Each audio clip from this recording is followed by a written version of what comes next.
नमस्ते investors. Simply stocks में आपका स्वागत है। आज हम 4 स्मॉल कैप स्टॉक्स डिस्कस कर रहे होंगे जिनके अच्छे रिजल्ट्स आए हैं। रिजल्ट सीजन खत्म होने वाला है, तो ये हमारी इस सीरीज की चौथी और आखिरी वीडियो रहेगी। आज हम उन स्टॉक्स को डिस्कस करेंगे जिनके रिजल्ट्स तो काफ़ी अच्छे आए ही हैं, लेकिन साथ में इनके वैल्यूएशंस भी अभी बहुत अट्रैक्टिव चल रहे हैं। अगर आप हमारे चैनल पर नए हैं या आपने पिछली 3 वीडियोज़ मिस कर दी हैं, तो हमने उनके वीडियो लिंक्स नीचे डिस्क्रिप्शन में लिख दिए हैं, आप वहाँ से उन्हें देख सकते हैं। तो चलिए अब बिना किसी देरी के फटाफट शुरू करते हैं। और हाँ, एज अ स्टैंडर्ड डिस्क्लेमर, ये वीडियो किसी भी तरह से इन स्टॉक्स पर बाय या सेल रिकमेंडेशन बिल्कुल भी नहीं है, तो आप प्लीज उसका ध्यान रखिएगा। तो सबसे पहला स्टॉक जिसके अच्छे रिजल्ट्स आए हैं वो है पोकरना। पोकरना एक तरह से आपका कंस्ट्रक्शन स्टॉक है।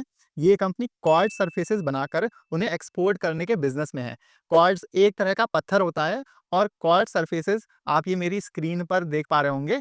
ऐसे प्रीमियम से दिखने वाले स्लैब्स होते हैं जो महंगे घरों, होटल्स, ऑफिसेज और पब्स और बार्स वगैरह में लगाए जाते हैं। पोकरना के पास अभी 10 से ज्यादा क्वेरीज हैं जहां से ये क्वार्ट्ज पत्थर निकालते हैं, फिर इनकी मैन्युफैक्चरिंग प्लांट में प्रोसेसिंग करके इनके सरफेसेस बनाए जाते हैं। अब देखिए, भारत और यूएसए पोकरना के 2 सबसे बड़े मार्केट्स हैं। तभी जब ये ट्रम्प टैरिफ्स वाला सारा ड्रामा हुआ था, तो पोकरना का स्टॉक थोड़ा वॉलेटाइल चल रहा था। पहले से चीजें तो जरूर बेहतर हुई हैं, लेकिन अभी भी थोड़ी बहुत अनसर्टेनिटी है। और अभी कुछ ही दिन पहले एल्यूमिनियम और स्टील, जो 2 जरूरी कंस्ट्रक्शन मटेरियल्स होते हैं, उन पर भारी टैरिफ्स लगाए गए हैं। तो ये एक रिस्क है पोकरना में जिसका आपको ध्यान रखना है। क्योंकि अगर देखिए, सीधा टैरिफ्स नहीं भी आते हैं भारत पर या इन क्वाड सरफेसेस पर, फिर भी अन्य टैरिफ्स की वजह से यूएस कंस्ट्रक्शन सेक्टर में स्लो डाउन देखने को मिल सकता है। अब रिजल्ट्स देख लेते हैं एक बारी। तो FY25 में पोकरना की सेल्स 35% बढ़कर 930 करोड़ रुपए हो गई हैं। और मुनाफा तो इनका डबल से भी ज्यादा, एक साल में 87 करोड़ से सीधा 188 करोड़ रुपए पहुंच गया है। साथ में आप देखोगे तो एबिटा मार्जिन भी 32% से बढ़कर 37% हो गई है। और मैनेजमेंट कह रहा है कि आगे भी ये कम से कम इस साल 35% एबिटा मार्जिन कर ले जाएंगे। अब ये 2 नए प्रोडक्ट लाइंस क्रोमिया और क्रियोस पर काम कर रहे थे, जो इस साल से कंपनी को अच्छी सेल्स और मार्जिन सपोर्ट दे रही होंगी। अब आप इधर देखोगे तो Q4 में, मतलब जनवरी से मार्च के महीनों में, पोकरना की सेल्स 63% बढ़ी हैं और नेट प्रॉफिट तो 4 गुना हो गया है। अब इतनी अच्छी सेल्स ग्रोथ का क्या कारण है? कि यूएसए में टैरिफ्स की वजह से प्री बाइंग हुई है। प्री बाइंग मतलब कि टैरिफ्स लगने वाले थे, तो पोकरना के कस्टमर्स ने पहले से ढेर सारे क्वाड सरफेसेस खरीद कर उन्हें इंपोर्ट करवा लिया, ताकि उनको आगे महंगे में ना खरीदना पड़े। तो Q1 में, मतलब अप्रैल से जून की सेल्स ग्रोथ में हमें थोड़ी स्लो डाउन या थोड़ी कम सेल्स ग्रोथ देखने को मिल सकती है। लेकिन ओवरऑल पोकरना एक अच्छा 25 से 30% टाइप ग्रोथ वाला एक अच्छा बिजनेस है, जिसे आप खुद से स्टडी कर सकते हैं। टैरिफ्स की अनसर्टेनिटी है, तो मैनेजमेंट ने कोई गाइडेंस या अंदाजा नहीं दिया है इस साल की सेल के लिए। लेकिन अगर आप पिछले 4 साल की सेल्स ग्रोथ देखोगे तो 30% से ज्यादा का CAGR रहा है इनका। और साथ में ऐसे ही प्रॉफिट ग्रोथ भी 50% CAGR से ऊपर रही है। स्टॉक अभी बस 18 के PE पर है। अब अगर हम जो प्री बाइंग की वजह से एक्स्ट्रा सेल्स और प्रॉफिट्स आए हैं उनको हटा भी दें, तो भी PE 25 के नीचे बनता है।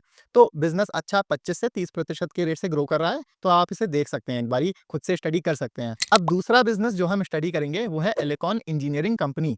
ये एक इंजीनियरिंग कैपिटल गुड्स बिजनेस है, मतलब कि इसके प्रोडक्ट्स कई अन्य इंडस्ट्रीज में इस्तेमाल किए जाते हैं। इनके 2 बिजनेस सेगमेंट्स हैं, गियर और मटेरियल हैंडलिंग इक्विपमेंट। जितनी भी ऐसी इंडस्ट्रीज या मशीन्स होती हैं जहां कुछ घूमने वाला या रोटेटिंग काम होता है, वहां गियर का यूज रहता है। इधर आप देखोगे तो एलेकॉन अलग अलग तरह के गियर बॉक्सेस बनाता है जो cement, sugar, steel, marine, rubber वगैरह सेक्टर्स में इस्तेमाल होते हैं। इसके अलावा ये मटेरियल हैंडलिंग इक्विपमेंट या ऐसी मशीन्स बनाते हैं जिनका भारी सामान को उठाने या मूव करने में यूज रहता है। तो इसमें ये बड़ी वेइंग मशीन्स, वैगन टिपलर्स, जिनसे रेलवे वैगन्स का सामान उतारा जाता है, पुलीज और पोर्ट्स पर जो क्रेन्स रहती हैं या लोडिंग मशीन्स हो गई, ये सब बनाते हैं। एलेकॉन ये सब products steel, mining, fertilisers, power, ports, मतलब जहां भी भारी प्रोडक्ट्स रहते हैं उन सेक्टर्स में सप्लाई करता है। अब फिर आप देखोगे तो उसी हिसाब से इनके कस्टमर्स हैं, जैसे अदानी हो गया, पावर में NTPC और भेल, मेरीन में कोचीन शिपयार्ड, स्टील सेक्टर में सेल, आर्सेलरमित्तल, इनके कस्टमर्स हैं। हम लोग आगे बढ़ते हैं। तो एलेकॉन का गियर सेगमेंट बड़ा है, वहाँ से इनकी 80% सेल्स आती हैं, लेकिन उधर ग्रोथ कम है। यहीं आप देखोगे तो मटेरियल हैंडलिंग या एमएचई सेगमेंट, जहाँ से 20% बिज़नेस आता है इनका, उसकी सेल्स 1 साल में 73% बढ़ी हैं। इसका कारण क्या है कि स्टील और पावर सेक्टर से इन मशीन्स की अभी बहुत अच्छी डिमांड आ रही है।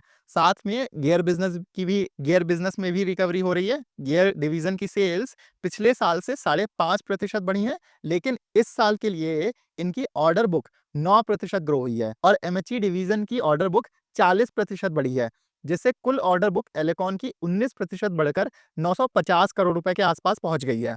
और इनके मैनेजमेंट ने इस साल माने कि FY 26 के लिए यही 19% सेल्स ग्रोथ का अनुमान दिया है, जो कि काफी अच्छी बात है। तो आप इधर देखोगे तो पूरे साल की सेल्स एलेकॉन की 15% ग्रो हुई हैं और अब इस साल के लिए मैनेजमेंट, जैसे कि मैंने आपको बताया था, 19% ग्रोथ बता रहा है। मतलब कि रेट ऑफ ग्रोथ कि किस स्पीड से कंपनी ग्रो कर रही है, ये रेट बढ़ रहा है। पहले 15% था, अब 19% है, क्योंकि कंपनी को काफी नए ऑर्डर्स मिले हैं। एबिटा मार्जिन्स स्टेबल रही हैं 24.5% के आसपास और नेट प्रॉफिट 17% बढ़ा है। यहाँ पर हम लोग वैल्यूएशन देख लेंगे अब।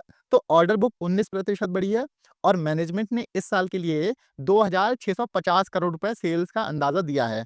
साथ में उनका कहना है कि एबिटा मार्जिन्स 24% के आसपास स्टेबल ही रहेंगी। ऐसे में इस साल के लिए एलेकॉन की सेल्स और प्रॉफिट ग्रोथ 18 से 20% के आसपास बनती है, जिसके हिसाब से एलेकॉन का इस साल के अंदाजन मुनाफे पर 1 ईयर फॉरवर्ड पीई 30 निकल कर आता है। तो एलेकॉन भी एक अच्छा बिजनेस है, जिसे आप खुद से देख सकते हैं एक बारी। और इलेक्शंस के बाद से जीडीपी ग्रोथ वापस आ रही है, तो उसका भी फायदा मिल सकता है एलेकॉन को। हाँ, थोड़ा बहुत रिस्क टैरिफ से इस कंपनी को भी है, तो उसे आपको खुद से ट्रैक करते रहना पड़ेगा।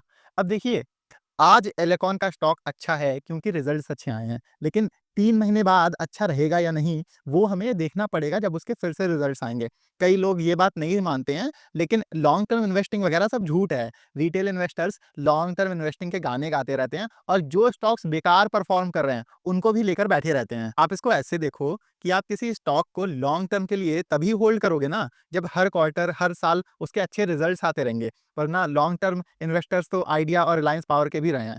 इसलिए अगर आपका पोर्टफोलियो बड़ा है या आप एक सीरियस इन्वेस्टर हो, तो आपको हर 3 महीने पर अपना पोर्टफोलियो चेक करते रहना पड़ेगा। बेकार स्टॉक्स काट कर आपको अच्छे स्टॉक्स लाने पड़ेंगे। तो इसलिए हमने सीरियस इन्वेस्टर्स के लिए एक पर्सनल व्हाट्सएप कम्युनिटी बनाई है, जहां हम 100 से ज़्यादा अच्छे-अच्छे स्टॉक्स को क्लोजली ट्रैक करते हैं।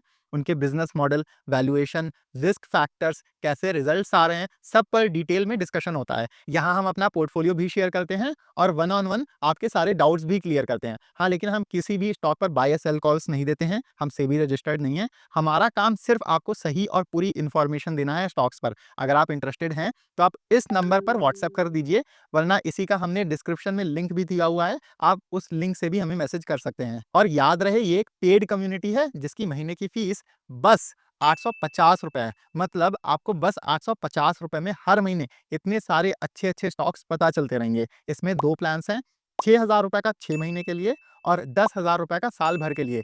6 महीने वाले प्लान में आपका महीने का रेट 1000 रुपए पड़ेगा और साल भर वाले में आपको मंथली रेट बस 850 रुपए पड़ेगा। अगर आप इंटरेस्टेड हैं, तो आप नीचे दिए हुए लिंक से हमें कॉन्टैक्ट करके ये कम्युनिटी जॉइन कर सकते हैं। वापस से अपने स्टॉक्स पर आते हैं। तीसरे नंबर पर एक बहुत ही इंटरेस्टिंग और अनोखा बिज़नेस है और जिसे एक नहीं बल्कि 2-2 एस इन्वेस्टर्स भी होल्ड करते हैं। स्टॉक का नाम है एसजी फिनसर्व और इसमें मधुसूदन केला जी की 1.7% शेयर होल्डिंग और आशीष कचोलिया की 1.1% हिस्सेदारी है। एसजी फिनसर्व एक एनबीएफसी है और ये आपका डीलर फाइनेंसिंग, वेंडर फाइनेंसिंग और बिल डिस्काउंटिंग के बिज़नेस में है। आप ये सुन के कन्फ्यूज़ ना होइए या डरिए मत, बहुत ही अनोखा बिज़नेस है, आपको 1 मिनट में समझ आ जाएगा। अब मान लो कि आप एक छोटे बिज़नेस या एमएसएमई हो और आप टाटा मोटर्स को कोई ऑटो पार्ट सप्लाई करते हो। अब आपने जो भी माल बेचा है, टाटा मोटर्स उसका पैसा आपको 30 से 45 दिन बाद देगा। लेकिन अब आप कोई बड़े बिज़नेसमैन तो हो नहीं कि आपके पास अंधा पैसा पड़ा हुआ है। आपको पैसा चाहिए फिर से अपना इन्वेंटरी खरीदने के लिए, ताकि उसे आगे बेच पाओ और अपना बिज़नेस चला पाओ। ऐसे में फिर आप एसजी के पास आओगे। एसजी को पता है कि टाटा मोटर्स आपका कस्टमर है और टाटा मोटर्स तो पैसा देगा ही देगा आपको। वो थोड़ी कोई दुकान बंद करके भाग जाएँगे। तो एसजी फिनसर्व आपको लोन दे देगा और जब आपको टाटा मोटर्स से पैसे आएँगे 30-35 दिन बाद, तब आप वो पैसा एसजी को वापस लौटा दोगे। तो एसजी फिनसर्व ऐसी ही बड़ी-बड़ी कंपनियों के सप्लायर्स को फाइनेंसिंग देता है। जैसे इधर आप देखोगे तो एपीएल अपोलो, बजाज इलेक्ट्रिकल्स, बाटा, पॉलीकैब, टाटा स्टील और वेदांता वगैरह के सप्लायर्स और डीलर्स के साथ ये काम करते हैं। और इनका बिजनेस मॉडल ऐसा है, इस वजह से एनपीएज या लोन डिफॉल्ट्स भी बिल्कुल भी नहीं है। तो बिजनेस मॉडल के हिसाब से एसजी फिनसर्व में बहुत ज्यादा स्कोप है। जैसे जैसे भारत ग्रो करेगा, इंडस्ट्रीज लगेंगी, तो इस चीज की और डिमांड बढ़ेगी। बेस भी छोटा है, मतलब छोटी कंपनी है, इसलिए तेज भी ग्रो कर सकती है। ये मैंने आपको एसजी के बारे में तो ये सब अच्छी अच्छी चीजें अब बता दी, लेकिन बिजनेस में दिक्कतें भी रही हैं। हुआ क्या था कि पिछले साल आरबीआई ने इस पर कई नए रूल्स लगाए थे। इस वजह से इनको अपना बिजनेस पूरा आधा करना पड़ा था। आप इधर देखोगे तो पिछले साल जनवरी से सितंबर तक इनका एयूएम, इंटरेस्ट इनकम और नेट प्रॉफिट तीनों गिरे थे। लेकिन फिर पिछले 6 महीनों में एसजी ने बहुत अच्छी रिकवरी भी दिखाई है और बिजनेस पहले के लेवल से भी ऊपर आ गया है। रिजल्ट्स पर आते हैं तो आप देखोगे इनका एयूएम एक साल में 39 से 40% बढ़कर 2,300 करोड़ रुपए के ऊपर पहुंच गया है। एयूएम या लोन बुक आपका वो पैसा होता है जिसका इस्तेमाल करके कोई बैंक या एनबीएफसी आगे लोन दे सकता है। क्वार्टर ऑन क्वार्टर में भी अच्छी 48% की रिकवरी देखने को मिली है। ऐसे ही डिसबर्समेंट्स, मतलब कि कितने नए लोन्स दिए गए हैं, ये 9% बढ़े हैं पिछले क्वार्टर के मुकाबले। और कुल इनकम 33% ग्रो हुई है। मतलब कि हम ये कह सकते हैं कि वो 3 क्वार्टर्स या 9 महीने के डाउनफॉल के बाद एसजी ने फिर से रिकवरी पकड़ ली है और काफी अच्छी तरह से वो भी। आखिरी में इस चार्ट को देख लेते हैं। मैंने बताया था आपको कि इनका एयूएम 2,300 करोड़ रुपए के ऊपर हो गया है। तो जैसे हम बाकी कंपनियों में सेल्स ग्रोथ देखते हैं, एनबीएफसीज में एयूएम ग्रोथ देखी जाती है। तो एसजी के मैनेजमेंट ने इस साल यानी कि एफवाई 26 के लिए 4,000 करोड़ रुपए एयूएम का अनुमान दिया है और इनका टारगेट है कि अगले साल एफवाई 27 तक ये अपनी लोन बुक या एयूएम 6,000 करोड़ रुपए कर ले जाएंगे, जो अगले 2 सालों के लिए जबरदस्त 60% ग्रोथ होगी बिजनेस के लिए।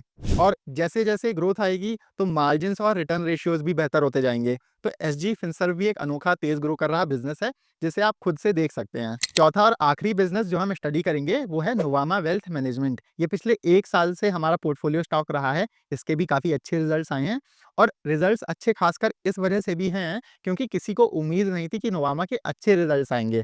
बिजनेस और रिजल्ट्स दोनों को हम इस बारी एक साथ डिस्कस कर लेते हैं। तो नोवामा स्टॉक मार्केट, इन्वेस्टमेंट्स वगैरह से जुड़ी हुई कई अलग अलग तरह की सेवाएं देता है। इनके 4 बिजनेसेस हैं: wealth management, management, asset services और कैपिटल मार्केट्स।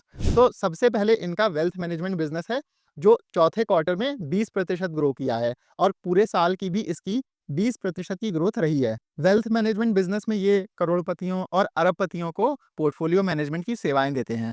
फिर दूसरा बड़ा सेगमेंट है कैपिटल मार्केट्स, जिसमें ये कंपनियों के लिए आईपीओज लाने का काम करते हैं और उन्हें फंडिंग उठाने में मदद करते हैं। ये बिजनेस पूरे साल के लिए 59% ग्रो किया है और Q4 में करेक्शन की वजह से ग्रोथ 16% रही है। जैसे मार्केट करेक्ट हुआ था तो आईपीओज वगैरह आना बंद हो गए थे या कम हो गए थे।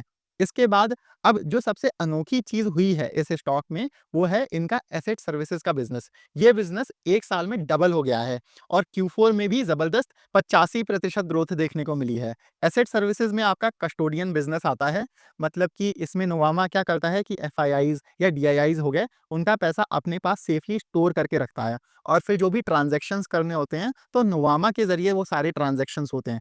इस सब के लिए नोवामा उनसे फी लेता है या फी चार्ज करता है। इनके इस बिजनेस में बहुत अच्छी ग्रोथ आई है, जिस वजह से Q4 के और फिर पूरे साल के रिजल्ट्स नोवामा के बहुत अच्छे हो गए हैं। फिर एसेट मैनेजमेंट इनका एक छोटा सा सेगमेंट है, जिसमें ये म्यूचुअल फंड और इन्वेस्टमेंट फंड चलाते हैं। इसकी भी 17 से 20% की ग्रोथ रही है। तो ओवरऑल Q4 में सेल्स 29% और FY 25 में 41% बढ़ी हैं। ऑपरेटिंग नेट प्रॉफिट जबरदस्त 65% बढ़ा है और पूरे साल का 41% और आरओई भी बढ़कर 24% से सीधा 41.5% हो गया है। अब देखिए, रिजल्ट्स के बाद से नोवामा का स्टॉक अच्छा रैली किया है, लेकिन अभी भी ये बिजनेस 30 से कम के पीई पर ट्रेड कर रहा है। ग्रोथ अच्छी आ रही है। साथ के साथ इनका जो बिजनेस है वेल्थ मैनेजमेंट और एसेट सर्विसेज का, उसमें क्या होता है कि कस्टमर या क्लाइंट आपका काफी समय तक जुड़ा रहता है। तो सेल्स और प्रॉफिट में वॉलेटिलिटी कम रहती है। ये एक एडवांटेज है ये नोवामा के बिजनेस मॉडल में।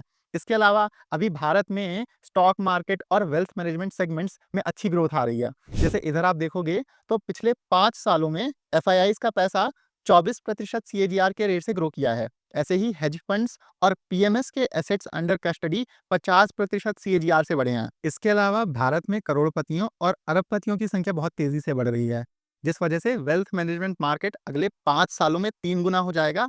और अल्टरनेटिव इन्वेस्टमेंट मार्केट, मतलब कि स्टॉक मार्केट के अलावा वाली इन्वेस्टमेंट्स वाला मार्केट, अगले 10 सालों में 5 गुना हो जाएगा। तो ये अच्छा ग्रो कर रहा है सेक्टर है एक। अब शायद से आपको नवामा हल्का सा कठिन लगे समझने में, लेकिन अच्छा तेज ग्रो कर रहा बिजनेस है, जिसे आपको एक बारी खुद से स्टडी जरूर करना चाहिए। अब अगर आपको ये स्टॉक्स पसंद आए हैं तो इस वीडियो को लाइक जरूर करिएगा। साथ में आप हमारे चैनल सिंपली स्टॉक्स को भी सब्सक्राइब कर सकते हैं। अब देखिए, हमने आपके लिए इतनी मेहनत करी है, ये सब कंटेंट फ्री में हम लेकर आए हैं। आपके लाइक्स और सब्सक्राइब्स ही हमारे लिए मोटिवेशन है। आप हमारे लिए इतना तो कर ही सकते हैं। तो वीडियो को लाइक और चैनल को सब्सक्राइब जरूर करिएगा। मिलते हैं अगले वीडियो में। Happy investing.